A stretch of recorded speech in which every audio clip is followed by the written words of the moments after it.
వాడింట్లోనా? నాన్న నీకు తెలుసు కదా చిన్నప్పటి నుంచి వాడికి నాకు ఖర్చని. ఈ వయసులో కూడా మరీ చిన్నపిల్లల ఖర్చిపండు ఏంటమ్మా? ఆ తింగరదంటే అస్సలు పడదుగా. ఏంట్రా? అంటే మాస్టారు, ఇంట్లో వాళ్ళందరూ తిరుపతి దర్శనానికి వెళ్ళారు. ఇంట్లో నేను మీ అమ్మాయి మాత్రమే ఉండాలి. బాగోదేమో. ఆ వెదోకి అంత సీన్ లేదులే అమ్మా. నేను పోను. అమ్మాయికి అడ్రస్ పెట్టాను, వస్తుంది, జాగ్రత్తగా చూసుకో.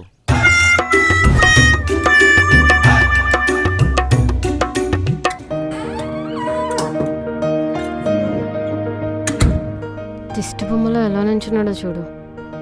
ఇన్ని రోజుల తర్వాత కనిపిస్తూ కనీసం హాయి కూడా లేదు. ఛీ. నాన్న చెప్పగానే బ్యాగ్ వేసుకుని ఎలా వచ్చిందో చూడు. తిట్టుకునే చాలు గాని అమ్మాయికి ఫోన్ ఇవ్వరా. మాస్టర్ ఇస్తున్నా, ఇదిగో. హలో నాన్న. నాన్న. సరే నాన్న.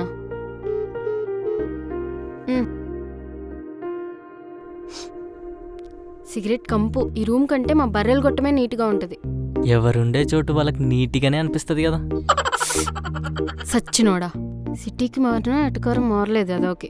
ఓ హలో, మన మధ్య తూనిగా ఫ్లాష్ బ్యాక్ ఏం లేదు. అయినా నేను నీకు షెల్టర్ ఇచ్చానంటే మీ అయ్య వల్లే. ఏంది? అదే మా మాస్టర్ వల్లే అని చెప్తున్నా. లేకుంటేనా? లేకుంటే ఏంటి? లేకుంటే నువ్వు ఇక్కడ ఉండేదని కాదు.